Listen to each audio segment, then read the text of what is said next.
ശ്രീ രഘുനന്ദനൻ, അങ്ങയുടെ തെരഞ്ഞെടുപ്പിനെ സംബന്ധിച്ച പ്രതീക്ഷകളൊക്കെ തെറ്റി. അതിനുശേഷമാണ് നമ്മൾ കാണുന്നത്. ഇപ്പോൾ ഈ KSRTCയെ കുറിച്ച് അങ്ങേക്ക് എന്ത് തോന്നുന്നു? സൗജന്യ യാത്ര സാധ്യമാണോ?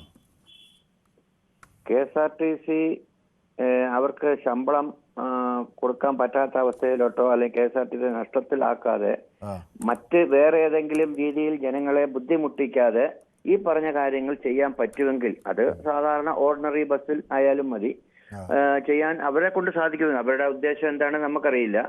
അപ്പൊ ഈ പറഞ്ഞ കണക്കുകളൊന്നും കൂടാതെ വേറെ ജനങ്ങളെയും ബുദ്ധിമുട്ടിക്കാതെ KSRTC നഷ്ടപ്പെടുത്താതെ കൊണ്ടുപോകാൻ അവരെ കൊണ്ട് സാധിക്കും എന്ന് അവർക്ക് വിശ്വാസം ഉണ്ടെങ്കിൽ ചെയ്യട്ടെ. കാര്യം ഏത് ക്ഷേമ പദ്ധതികളും നല്ലത് തന്നെയാണ്.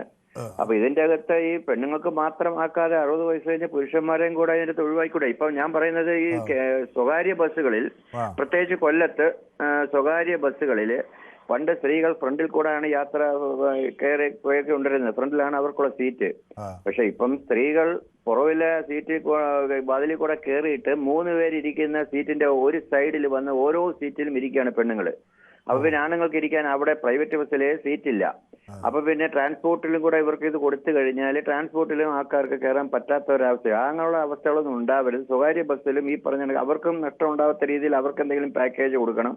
പിന്നെ ഈ പറഞ്ഞ ഈ അസൗകര്യങ്ങള് പിന്നെ അവിടെ ഇങ്ങനെ സ്ത്രീകൾ എല്ലാവരും പുരുഷന്മാരുടെ സീറ്റിൽ അല്ലെങ്കിൽ പൊതു സീറ്റിൽ, പുരുഷന്മാരുടെ അല്ല, അവർക്ക് ജനറൽ സീറ്റിൽ ഇരിക്കുന്നു. എന്നിട്ട് പുരുഷന്മാർക്ക് സീറ്റ് അല്ല, ജനറൽ സീറ്റിൽ ഇരിക്കാം, കുഴപ്പമില്ല. 2 സ്ത്രീകൾ 3 പേരിരിക്കുന്ന സീറ്റിൽ 2 സ്ത്രീകൾ ഉണ്ടെങ്കിൽ അതിന്റെ കൂടെ പോയിരുന്നൂടെ?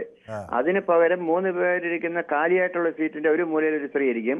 തൊട്ട് മുമ്പിലുള്ള ബസ് മുഴുവൻ സ്ത്രീ സംവരണം എന്നുള്ള തരത്തിലായി മാറുകയാണെന്നാണ് ആ രീതിയിൽ മാറുന്ന. അപ്പൊ പുരുഷന്മാർക്ക് അപ്പൊ ഞാൻ ഒരു പ്രാവശ്യം ഒരു ബസ്സിൽ ചോദിച്ചു, എന്തുവാണ് ഇങ്ങനെ ഈ പെണ്ണുങ്ങൾ ഓരോ സീറ്റിൽ എന്ത് ചെയ്യാനാ സാറേ ഇങ്ങനെ അവരിങ്ങനെ ചെയ്യുന്നതെന്ന് പറഞ്ഞ്. അപ്പൊ അത് നേരെ മറിച്ച് ഒരു സ്ത്രീകൾ, ഒരു ഗർഭിണിയോ അല്ലെങ്കിൽ വയസ്സായ ഒരു അമ്മയോ വന്നു കഴിഞ്ഞാല് കഴിയുന്നതും പുരുഷന്മാര് തന്നെയാണ് എണീറ്റ് കൊടുക്കുന്നത്. സ്ത്രീകൾ അവിടെ എണീറ്റ് കൊടുക്കാറില്ല. ആ മര്യാദ അവരും കാണിക്കാറില്ല.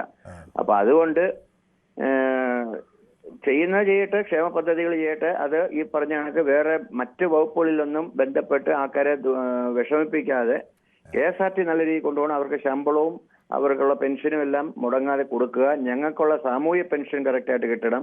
അപ്പൊ അങ്ങനെയൊക്കെയുള്ള കാര്യം ചെയ്യുക. പുരുഷന്മാർക്ക് കൂടെ ഈ സൗജന്യം കൊടുത്താൽ കൊള്ളാമായിരുന്നു. പക്ഷെ സ്റ്റുഡൻസിന് പുരുഷനും സൗജന്യം, സ്ത്രീക്കും സൗജന്യം, വിദ്യാർത്ഥിക്കും അല്ല, പെണ്ണുങ്ങൾക്ക് മാത്രം കൊടുക്കേണ്ട ഉദ്ദേശം എന്തുവാ?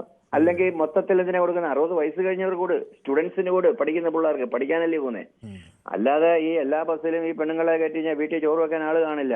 രാവിലെ പെണ്ണുങ്ങളെ എണീറ്റ് അങ്ങ് പോകും. ശ്രീ രഘുനന്ദൻ, എങ്ങനെയാണ് സ്ത്രീകൾ വീട്ടിൽ ചോറ് വെക്കാൻ വേണ്ടിയുള്ളവരാണെന്നുള്ളൊരു ധാരണയിൽ എത്തിയത്? അതല്ല, വീട്ടില് അതും കൂടെ ചെയ്യുന്നവരാണല്ലോ.